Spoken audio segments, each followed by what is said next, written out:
Obrigado, Senhor. Obrigado, pastor. Obrigado, irmãos.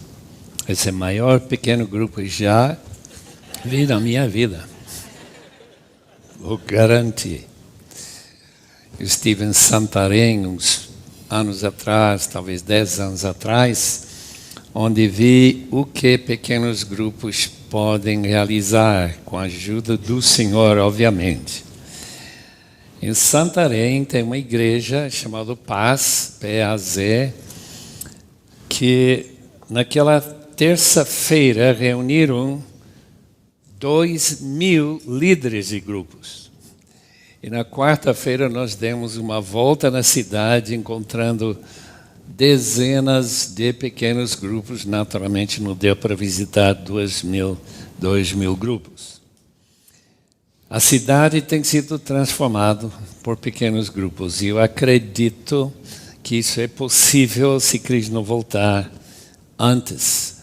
Que os irmãos que têm isto no coração, de levar gente solta, que não tem destino nenhum, a não ser o destino que a Bíblia diz, chamado inferno, a vir juntos e conhecer a maravilha do reino que Nicodemos ouviu Jesus falar pela primeira vez, com certeza na sua vida, que ele precisava nascer de novo. O reino, que é o nosso tema desta noite, é um tema que cria bastante confusão em nossas mentes. E logo os irmãos vão perceber a razão. A palavra basileia, em grego, de fato não significa reino no sentido de reino unido. É uma palavra que significa reinado, o domínio de um rei. E, portanto, o reino de Deus tem a ver com seu domínio.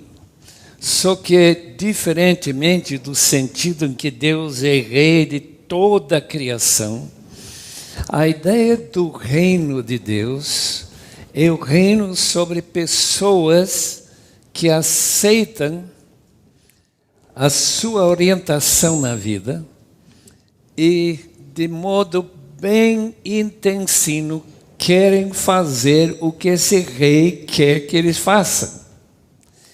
Em outras palavras, são pessoas totalmente felizes com o seu líder rei, que é o Senhor Jesus.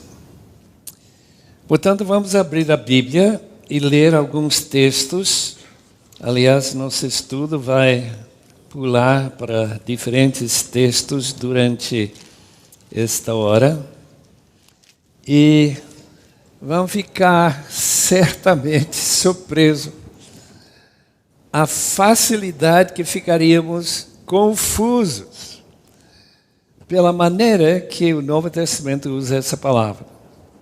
O reino de Deus, reino dos céus, que significa a mesma coisa, são paralelos, e referem naturalmente ao reino deste Deus, nosso Criador.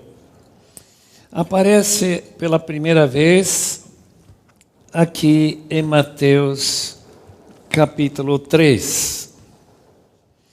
Arrependem-se, versículo 2, disse João Batista, pois o reino dos céus está próximo.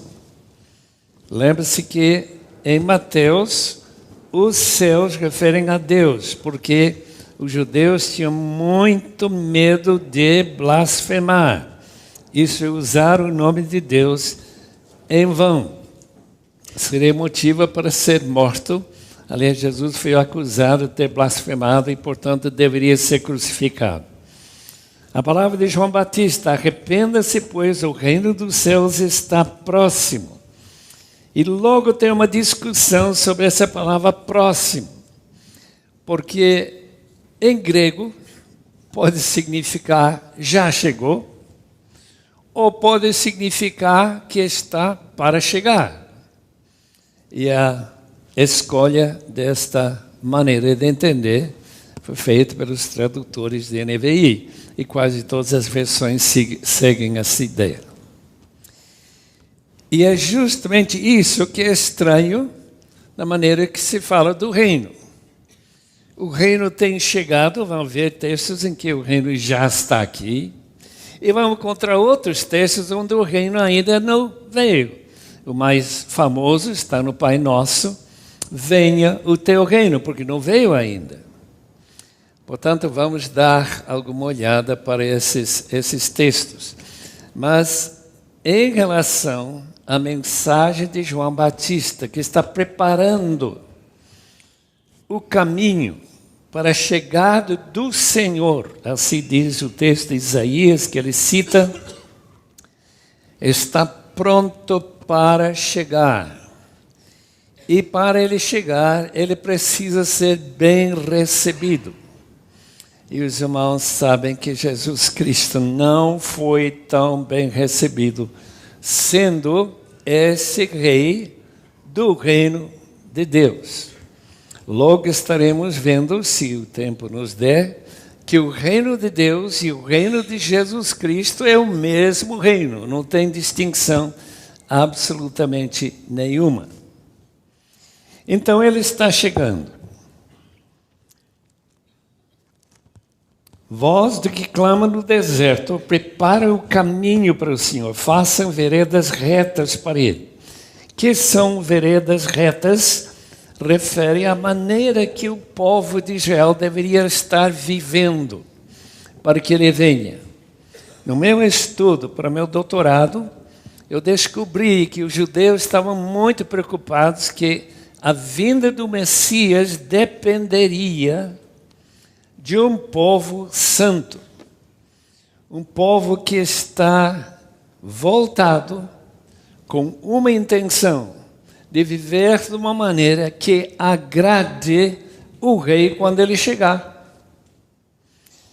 Eu não sei se o povo de Deus hoje estão tão preocupado com a santificação para que Jesus venha.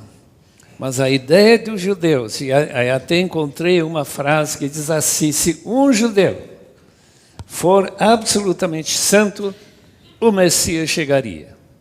E nas conversas que eu tenho tido lá em Israel com certos judeus, líderes, guias, eles explicam que ele não veio ainda. E nós tentamos persuadi-los que ele já veio e voltará de uma maneira muito diferente da primeira vinda dele aqui na terra. Portanto, essa palavra de João Batista, arrependam-se, sejam batizados para remoção dos seus pecados, uma maneira exterior de dizer, eu estou rejeitando minha vida pecaminosa para agora me preparar para a vinda do Rei Jesus, o Messias ungido de Deus. Nesse texto, portanto, arrependimento é a maneira em que se prepara para a vinda desse rei. Nós todos sabemos que a volta de Cristo está impedida por alguma coisa. Sabem disso, não? Senão eu teria vindo. A razão não é somente o fato que tem que haver muita gente pronta para recebê-lo, mas o fato é que tem gente esperando ouvir essa notícia de preparar-se para a vinda do Messias em lugares que nunca ouviram falar do seu nome. Nossa lua de mel se realizou em Guatemala, onde a minha irmã tem vivido mais de 60 anos junto com meu cunhado, traduzindo e revisando traduções da Bíblia em línguas indígenas. Guatemala fala 26 diferentes línguas, num país desse tamanho. O que nos impressionou bastante nessa viagem, de chegar entre alguns índios chamados tzeltales, no sul do México. E pela graça de Deus, estava lá um amigo meu que estudou conosco no Wheaton College, que estava com asas de socorro, E como ele estava fazendo uma viagem para aqueles celtales, a Patrícia e eu fomos juntos para descer perigosamente na floresta numa pista desse tamanho. Mas o que mais me impressionou ainda, que fomos conduzidos para uma choupana pequenina, de índios celtales, que se nós tivéssemos chegado talvez 10 anos anteriores, teríamos sido mortos. Tudo mudou quando Mariano Slocum chegou lá no México, aprendeu espanhol, depois buscou alguém que podia ser informante, isto, uma pessoa que podia interpretar o ensino da Bíblia, o interesse, por exemplo, do livro de Marcos, se não me engano, que ela estava traduzindo por um certo Dom Julio, que durante a tradução, ajudando aquela jovem que perdeu seu namorado com leucemia, mas veio sozinha. E aquele Dom Julio diz, é tão importante essa notícia sobre a vinda do rei, que eu preciso falar para o meu povo, que não sabe nada disso. Ele semeou as boas novas do reino, e o resultado foi que mais ou menos metade da tribo se converteu. Algo impressionante. Eles saíram de casa sábado à tarde para chegar na igreja 9 horas da manhã e para estudar a palavra de Deus como os irmãos fazem em seu pequeno grupo. Hoje, com certeza, tem grupos reunindo por toda aquela região com montanhas bastante acentuadas. O reino de Deus, portanto, é um reino que convida perdidos ou pessoas que nem sabem que existe um rei se prepararem para a sua vinda. E quando todos os povos e línguas e etnias que foram pagos na cruz estão prontos para recebê-lo, segundo Mateus 24:14, ele voltará para reinar sobre a terra, naquele reino milenar, durante 1000 anos, segundo Apocalipse capítulo 20. Portanto, fundamental, tanto na mensagem de João Batista, como a mensagem de Jesus Cristo. O reino está próximo. Aliás, já está aqui na pessoa do Messias, o rei está aqui. Ele está demonstrando na sua maneira de buscar pessoas prontas para receber essa mensagem, que ele seja o rei e que se submetem para ele e se tornam súditos desse rei. Sua Bíblia, todo mundo trouxe Bíblia, capítulo 5 de Mateus. Quando eu estive lendo esse texto, e já li pelo menos 100 vezes, ou talvez 200 ou 500, bem-aventurados os pobres em espírito, pois dele é o reino dos céus, já é deles. Em outras palavras, eles são pessoas que já estão arrebanhados, diferentes dos súditos do imperador Satanás, e tem tido uma mudança de espírito, de riqueza de espírito, para pobreza de espírito, e deles já é o reino. Em outras maneiras de dizer a mesma coisa, eles, por terem recebido a mensagem do Evangelho, das boas novas que Jesus é o Rei, eles têm se tornado pobres em espírito. É algo que muita gente nem nota, que o crente é diferente do não cristão, neste ponto-chave. Como súdito do reino, ele é pobre em espírito. Pobreza em espírito simplesmente quer dizer que ele entregou todos os seus direitos a esse rei. Ele não tem direito nenhum a dizer, eu quero viver em Vinhedo, ou talvez ser melhor em Valinhos, eu vou para lá. A qualquer lugar onde eu fico melhor, eu vou. E nem consulta o rei por onde ele devia ir. Os irmãos, quando eu penso que eu não tinha nem 0% chance de estar aqui esta noite, não fosse pelo fato que Leslie Shedd, dona Della Shedd, no Instituto de Moody, há mais ou menos 95 anos atrás, decidiram se há índios na Bolívia que nunca ouviram falar de Jesus, se tem menos de 10 crentes entre 1 milhão de índios quechuas, nós vamos para lá e não para a Índia. Porque se eles tivessem ido para a Índia, pode ter certeza que eu não estaria em Vinhedo nesta noite. Deus é assim. Mas o que me impressiona, meus irmãos, é que eles não resistiram essas ordens divinas, vai para a Bolívia. E quando eu nasci, abri meus olhos pela primeira vez em 1929, eu percebi que isso não é o melhor lugar do mundo de jeito nenhum. Mas também não sabia, porque criança não tem experiência do mundo.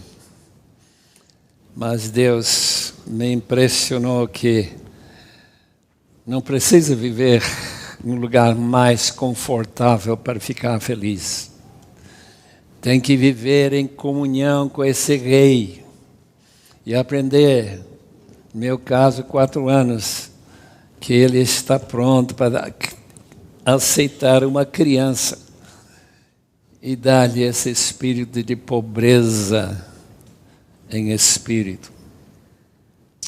Como é bom saber que a grande maioria dos meus ouvintes esta noite são pobres em espírito, porque deles é o reino.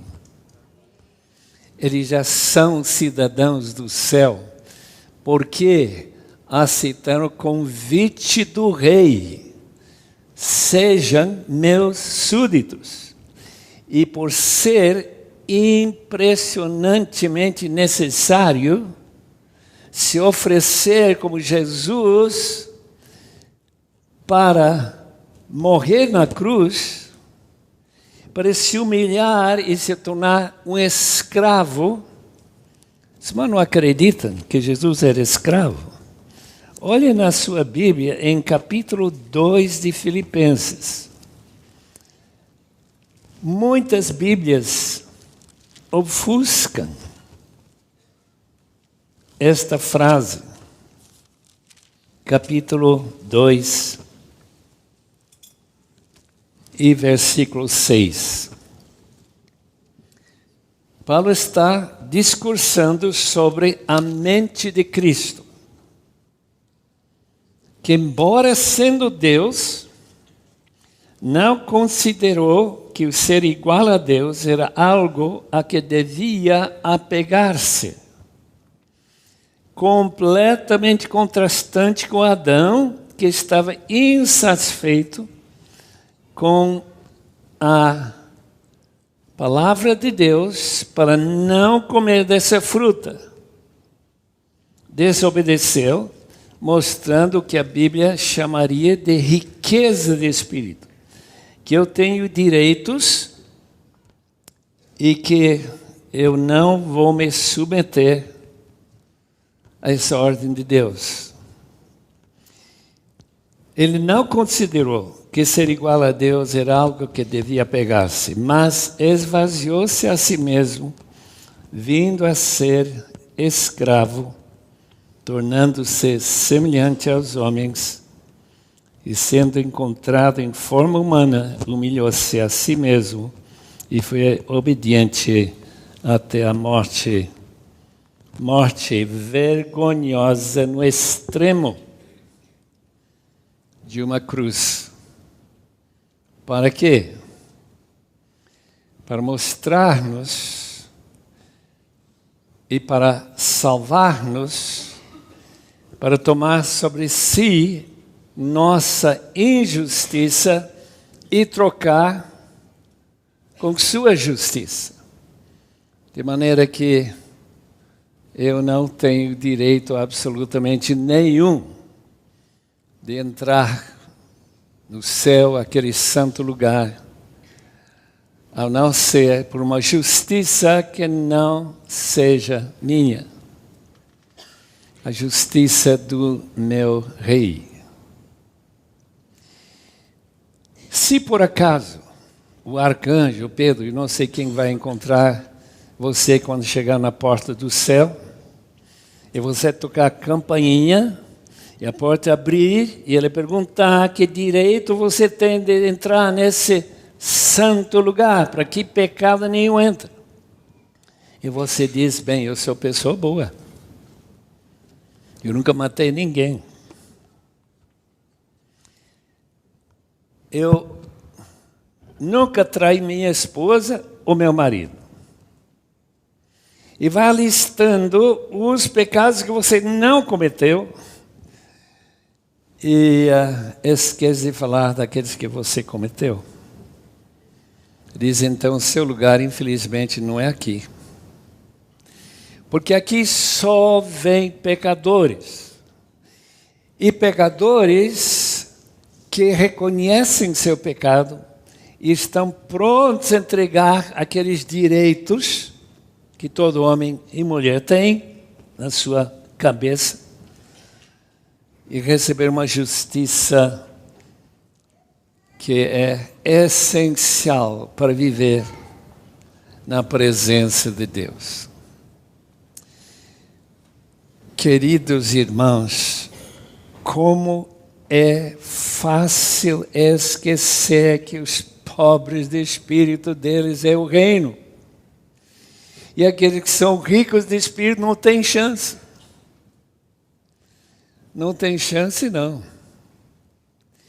E esse orgulho de ser pessoa boa, pessoa que não precisa se arrepender, que não fez nenhum erro grave. O problema é que Deus não aceita erro nenhum, seja grave ou menos grave.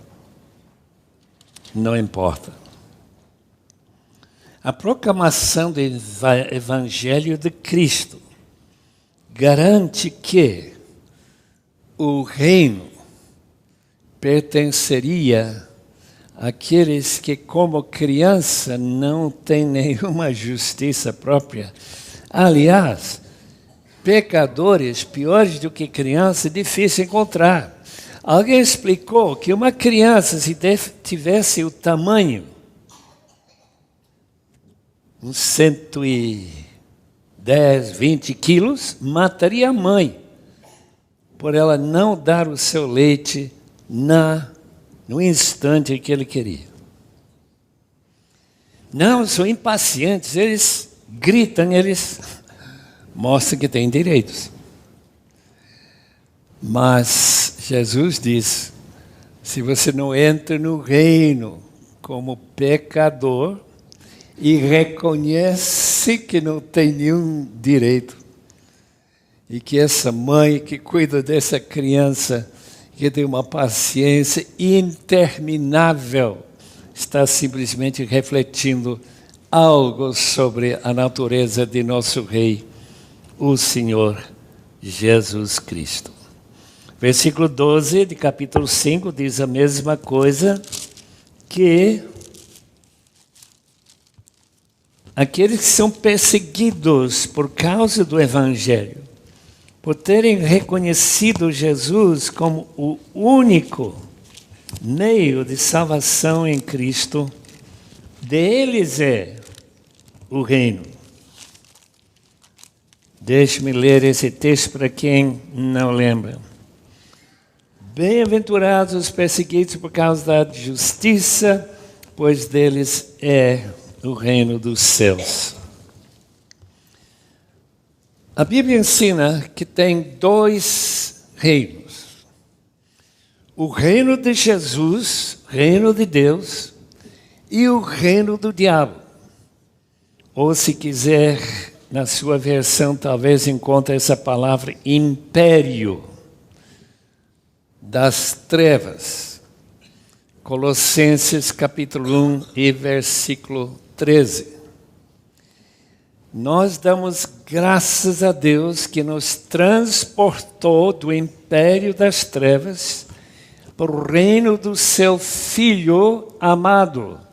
Em outras palavras, nós fomos retirados desse império, desse reino satânico e transferidos para o reino do seu Filho amado. Portanto, nesta luta cósmica entre Jesus e o diabo, entre o Filho de Deus e aquele que é só mal, 100% mal. É nesse império em que o mundo que jaz no maligno é convidado a receber o reino na pessoa de Cristo, nascer de novo, tornar-se pobre em espírito, dependendo inteiramente da justiça de Deus e ser transferido para o reino do seu Filho na luz. Quando Paulo foi convidado a ser missionário, capítulo 26 de Atos, versículo 18, dá uma olhada, se sua Bíblia estiver aberta lá nesse texto, 26, 18, do livro de Apocalipse. Desculpe, Atos, não Apocalipse.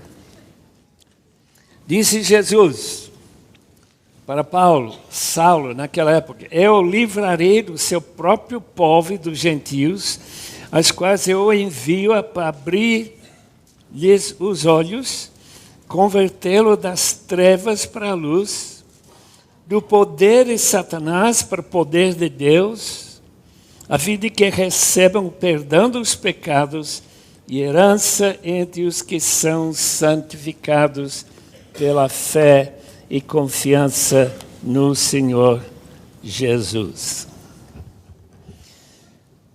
A obstinação, a reação negativa dos líderes judaicos, quando Jesus, em capítulo 2 de Marcos, disse para aquele paralítico: seus pecados estão perdoados. Eles imediatamente reagem e dizem: como que este homem pode perdoar pecado? Ele é simplesmente um homem. E Jesus responde: quero que vocês saibam que o Filho do Homem, interessante essa frase que vem de Daniel 7,13, o Filho do Homem tem direito de perdoar pecados, porque ele vai dar a sua própria vida na cruz como sacrifício para perdoar esses pecados.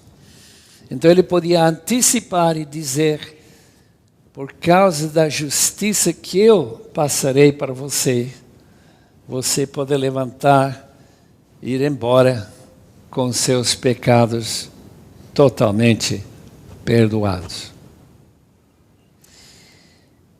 Irmãos, o privilégio de saber que quando chega o dia do juízo, você não será condenado. É um privilégio que somente pertence àqueles que creem e confiam em Jesus Cristo, em sua morte substitutiva, essa morte sacrificial para perdão dos seus pecados. É tremendo, meus irmãos, é tremendo. Vamos lá para um texto mais complicado. Porque a ideia de reino, um reino presente e um reino que ainda não chegou, é o grande mistério deste reino. Vamos dar uma olhada nesse texto de Mateus, capítulo 12.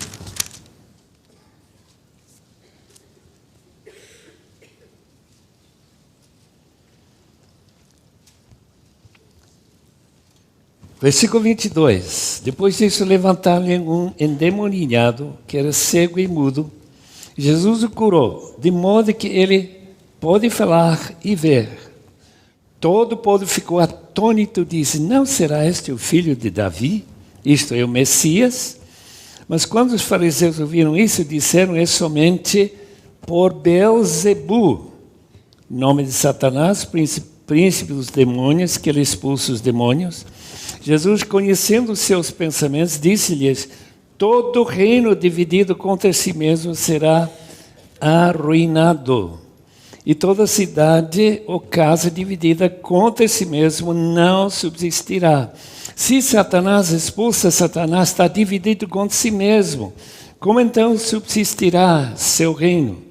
E se eu expulso demônios por Beelzebu, por quem os expulsam os filhos de vocês?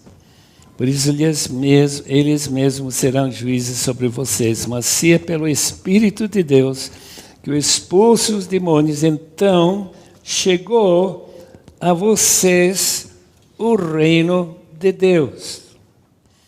Em outras palavras, quando o rei expulsa o demônio, podem saber que isto é uma demonstração dos poderes do reino, é de vencer e conquistar poder demoníaco.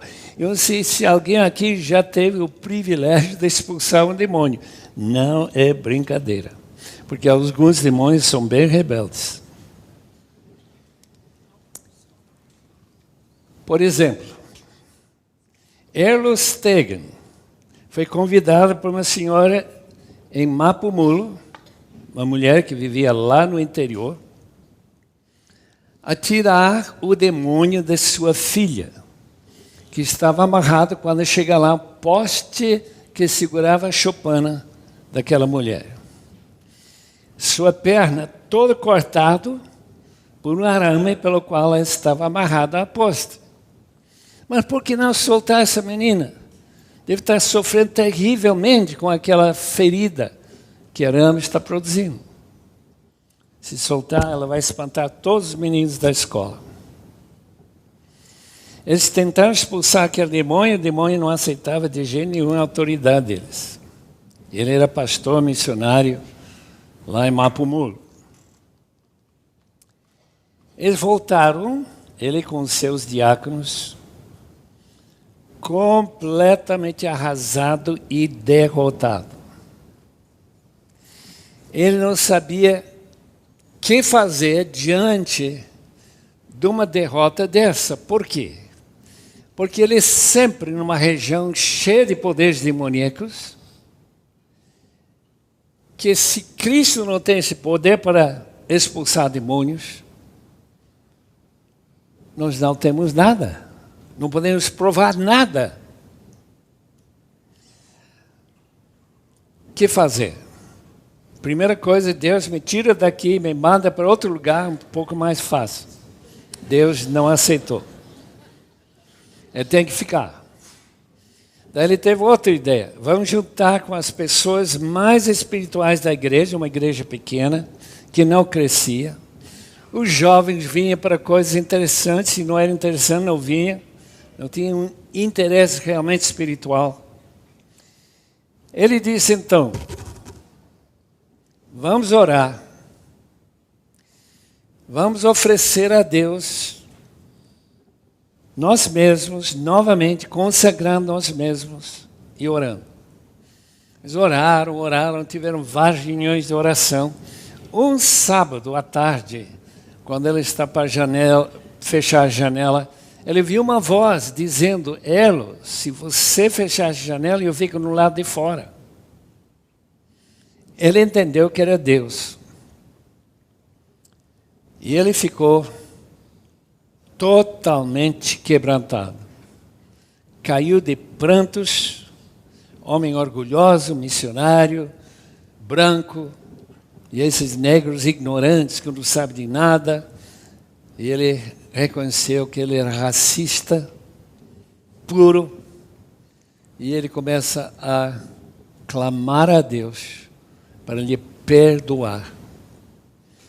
E quando acabou essa limpeza do seu coração, na manhã seguinte, veio meia dúzia de pessoas endemoniadas na sua varanda. O que estão fazendo aqui? Viemos para ser purificados, tirar os demônios. Aquele que tem sido derrotado recentemente, agora tem que tirar 6. Mas a coisa é completamente diferente. Os demônios não tinham mais chance.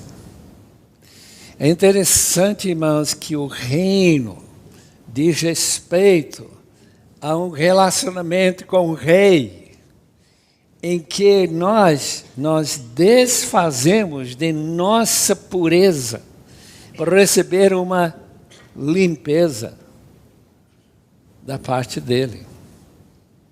E todos os demônios foram expulsos, juntou os diáconos, voltaram para aquela mulher lá no interior, falaram para aquele demônio rebelde, você tem que sair agora. E coitado, teve que sair. Ela ficou liberta. Eu nunca esqueço uma das únicas vezes, uma das primeiras vezes que eu tive o privilégio de mandar um demônio a sair. A gente sempre fica naquela expectativa, e será que eu tenho esse poder? Porque esses demônios, num amigo meu, por exemplo, Valadares, o demônio parou, que caiu em cima dele e quase tirou seu dedão com os dentes. Eu não quero isso acontecendo comigo, não. Mas Deus, maravilhosamente, mandou esse demônio a sair desse indivíduo de São Caetano. A gente diz, glória a Deus.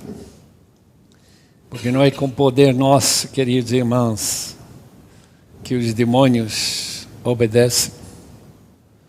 Satanás é poderoso, o seu reino é terrível. Sabemos que tudo que está acontecendo no Brasil é marcas desse reino. Portanto, estejamos sempre reconhecendo que o reino de Deus é poderoso naqueles que estão em condições de usar esse poder que existe no reino do Senhor. O aspecto escondido do reino se mostra na humanidade do rei, que Deus Todo-Poderoso encarnado. Aqui temos um mistério teológico que ninguém explica. Como que Deus, aquele que criou o universo tão tremendo, agora já estamos sabendo que não sabia quando era criança. A gente olhava e via uma galáxia além da nossa. E agora fala que tem 100 bilhões de galáxias no universo. E quem fez toda essa galáxia? Porque Cada estrela começou a brilhar há algum tempo. E só começar já indica que foram criados. A Bíblia diz que Cristo criou todos esses trilhões, quadrilhões, quintilhões de estrelas. Tantas estrelas, diz um astrônomo, como tem grãos de areia de todas as praias do mundo. Mas sabe que tem muita areia em volta de todos os países do mundo. Só a Indonésia tem 13 mil ilhas. Imagina quanta praia. Pega uma mão cheia e pensa que uma dessas grãos de areia representa uma estrela que é 1 milhão de vezes maior do que nosso mundo. Que grande é nosso Deus! O problema é se Ele vai demonstrar, se Ele vai se humilhar até tomar sobre si mesmo carne e sangue e morrer vergonhosamente numa cruz. E quando Jesus convida a gente a segui-lo, para demonstrar que nós também queremos fazer parte daqueles súditos, nós também temos de nós tomar nossas cruzes e seguir nos passos de Jesus. Esse é o mistério do reino. Alguém olhando para Jesus, para a sua pessoa, vê que uma pessoa ordinária. Ele não tinha como se chama isso? Rodela em cima da cabeça, brilhando, né?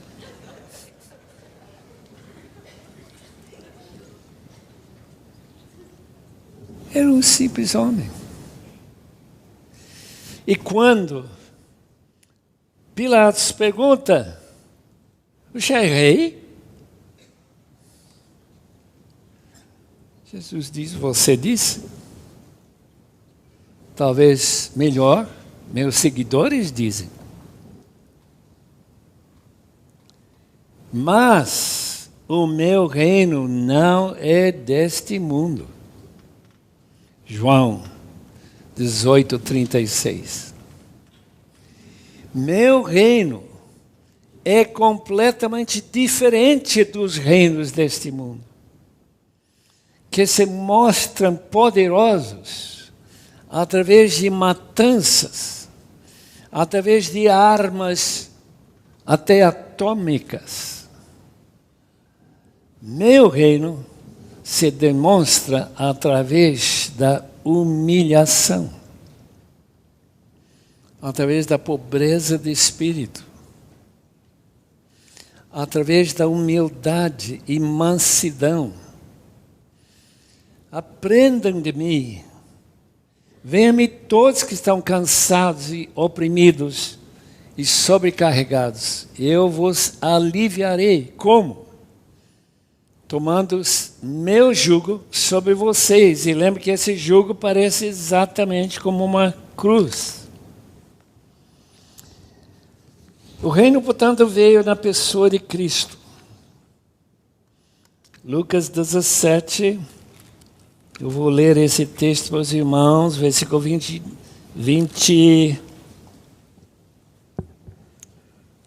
e 21. Lucas 17. Texto bem interessante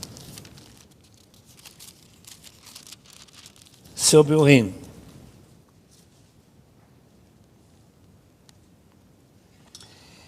Certa vez, tendo sido interrogado pelos fariseus, 17:20, quando viria o reino de Deus? Jesus respondeu, o reino de Deus não vem de modo visível, nem se dirá aqui está ele, ou lá está ele. Porque o reino de Deus está no meio de vocês, está entre vocês. Jesus está dizendo, vocês não percebem, mas o reino está aqui, na pessoa de Jesus. Os irmãos sabem que todo crente recebe, para nascer de novo, tem que receber o Espírito de Cristo. Todo crente. Se você não tem o Espírito de Cristo, você não lhe pertence. Você não é do reino. Portanto, a pergunta é esta: será que meus vizinhos sabem que o reino está no meio deles? Que a presença do reino está no meio de cada pessoa que esta noite que tem o Espírito de Cristo morando nele? Ou para citar João, em sua primeira carta, 4:17, de 1 de João, um texto que me chama tanta atenção. Dessa forma, o amor está aperfeiçoado entre nós, para que no dia do juízo tenhamos confiança, porque neste mundo somos como Ele. Só podemos ser como Ele se nós temos o Espírito dele em nós.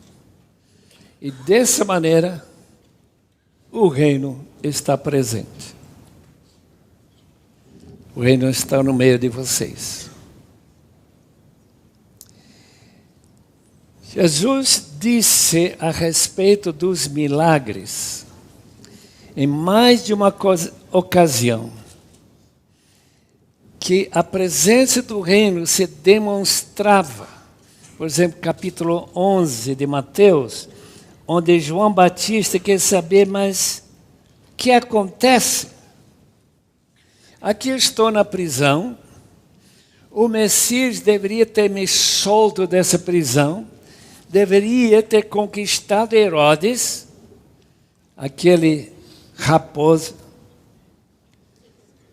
Jesus não mostrou muito respeito por ele. Capítulo 11 de Mateus. Então, alguns discípulos de João chegaram a Jesus e perguntaram: é verdade que o Senhor é o Messias, o portador do reino? Versículo 7 do capítulo 11 de Mateus. Enquanto saíam os discípulos de João, Jesus começou a falar à multidão a respeito. Desculpe, tem que ler os versículos anteriores. Volte e anuncie a João o que vocês estão ouvindo e vendo. Os cegos veem, os aleijados andam, os leprosos são purificados, os surdos ouvem, os mortos são ressuscitados e as boas novas são pregadas aos pobres. E feliz aquele que não se escandaliza por minha causa. Porque o reino vem de uma maneira tão humilde e sem ostentação nenhuma. João estava esperando um Messias tipo Alexandre o Grande, que conquistaria todos os inimigos, inclusive Roma. Talvez a razão que Judas traiu Jesus foi a sua decepção com a maneira que Jesus se entregou àqueles homens terríveis para ser crucificado. Por que ele faz uma coisa dessa? Quando ele tem poder para matar todo mundo. A razão é porque o reino não vem do jeito que o reino deste mundo funciona. Não vem com poder militar, vem com poder de amor, vem poder de persuasão, de oferecer-se aos outros, para servir aos outros, porque o Filho do Homem não veio para ser servido, mas para servir e para dar sua vida em resgate de muitos. Em outras palavras, para ser aquele servo de Yahvé, em capítulo 53 de Isaías. E tomar sobre si os nossos pecados. Mas o reino virá ainda. É como se o reino chegasse apenas em sombra. Dr. Donald Barnhouse estava sentado ao lado da sua filhinha. Eu gostava tanto de ouvir aquele homem quando eu era seminarista em Filadélfia. Dr. Donald Barnhouse. Ele estava no carro, levando a filhinha, depois da morte de sua esposa, mãe dessa criança.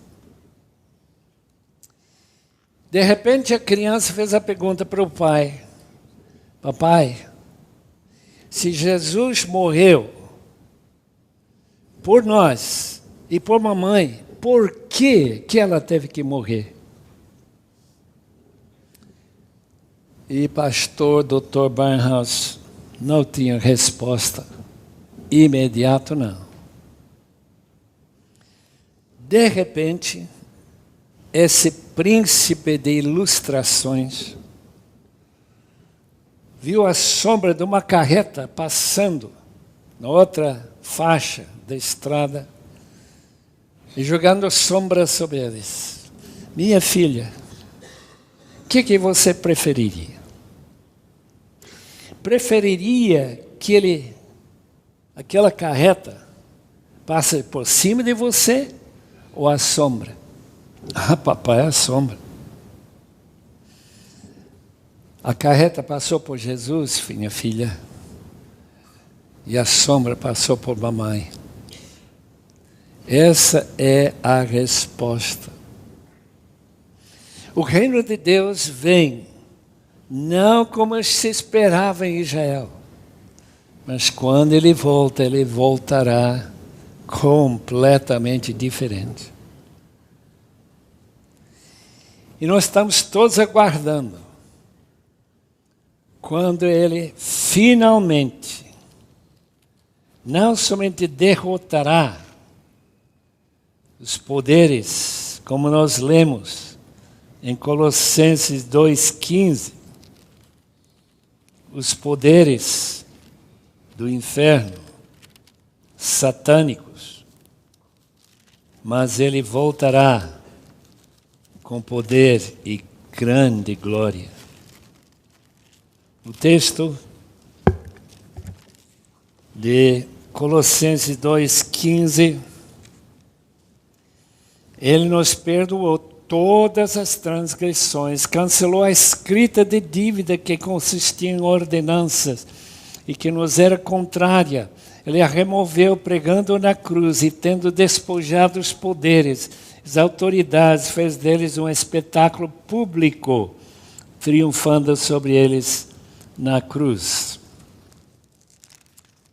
Agora, na volta de Cristo, esse triunfo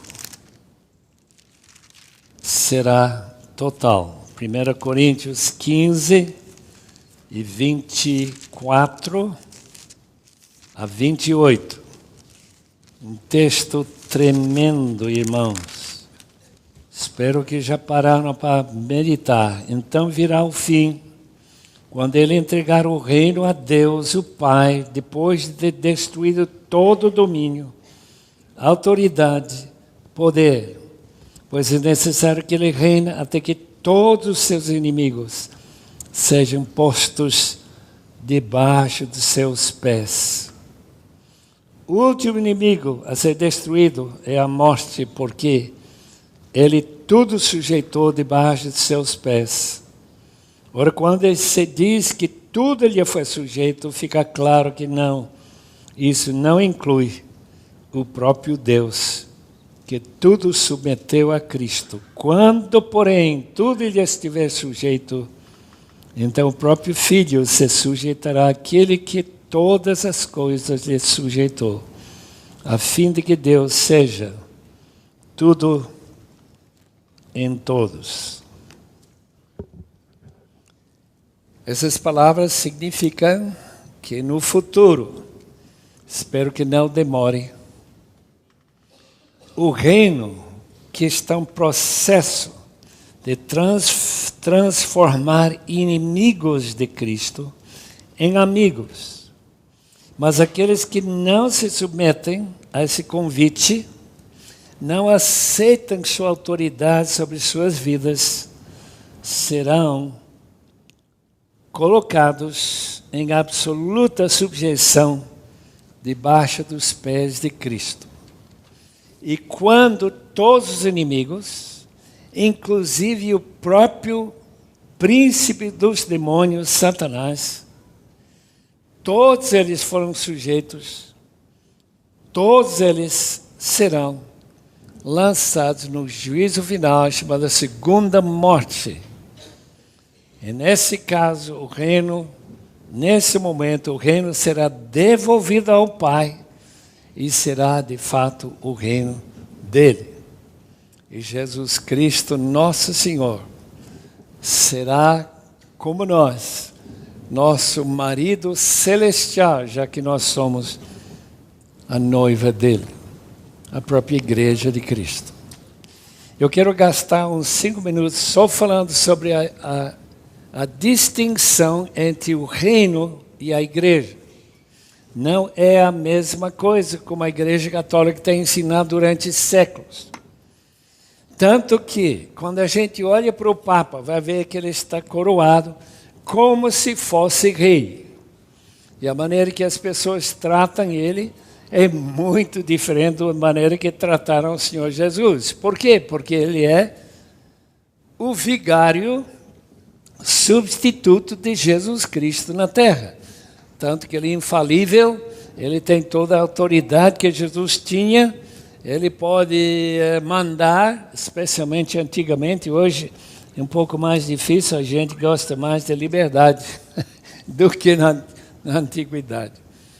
Mas a Igreja Católica, baseada em certos ensinamentos de Agostinho, tentou identificar o reino com a igreja. Mas é muito claro que não é o caso. O reino é o reinado de Jesus sobre a vida dos seus súditos.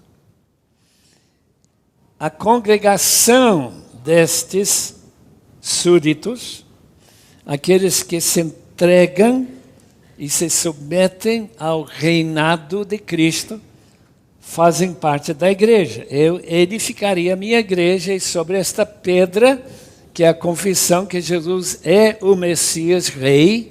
Messias significa rei ungido e filho de Deus. Que ali ele construirá o seu reino. Tudo certo. O problema é que aquele reino é invisível. Já desde a reforma, e particularmente no caso dos batistas, interessantemente, primeiros que disseram fazer parte do reino só pela fé e a confissão, como diz Romanos 10, e versículo 9. Se confessares com tua boca e crer no teu coração que Deus ressuscitou dentre os mortos, serás salvo. O que a igreja está dizendo? Você pode batizar uma criança e já está dentro do reino. Aliás, toda a cidadania do país está dentro do reino. Batista diz, não. Você se torna membro do reino somente se você declara publicamente que Jesus é seu rei. E você confia nele como seu rei. E nós vemos a diferença em nosso querido Brasil hoje. Os irmãos devem saber que a maioria daqueles que estão no Lava Jato já foram batizados, estão no reino. Mas que reino complicado. Irmãos, é muito diferente quando de verdade o Espírito Santo renova seu relacionamento com Deus e torna você e eu pessoas que amam a Deus de todo o coração. Que você que odeia o pecado, quer deixar o pecado a todo custo. E fica sempre reconhecendo que somos pecadores e precisamos sempre ser lavados no precioso sangue de Cristo. O reino virá assim. Ela se tornará bem visível. Quando Jesus voltar, eles reinarão sobre a terra, assim diz o livro de Apocalipse, pelo menos 2 vezes. E nós, se sofrermos com Cristo, também com Ele reinaremos. Privilégio. Julgar os anjos, assim diz 1 Coríntios 6. Julgar aqueles que não morreram na volta de Cristo, não sei quem serão eles, mas de qualquer forma, durante o milênio, estaremos acompanhando Jesus a reinar com Ele até todos os inimigos ser sujeitos a Ele. E o inferno e o último inimigo, diz o texto, 1 Coríntios 15, o reino incluirá como último inimigo a morte. Nunca mais vai pagar um jazigo. Nunca mais vai colocar um caixão dentro daquele buraco. Porque a morte será vencido na vida. Maravilhosamente vencido na vida. E quer dizer que o pecado será vencido porque a razão de ter sepulcros é unicamente por causa de nosso pecado. Que Deus abençoe os amados irmãos. Espero que eu não me prolonguei demais. Eu tenho o meu relógio 9:30, mas ninguém me falou que tinha que parar antes, portanto agora estou parando.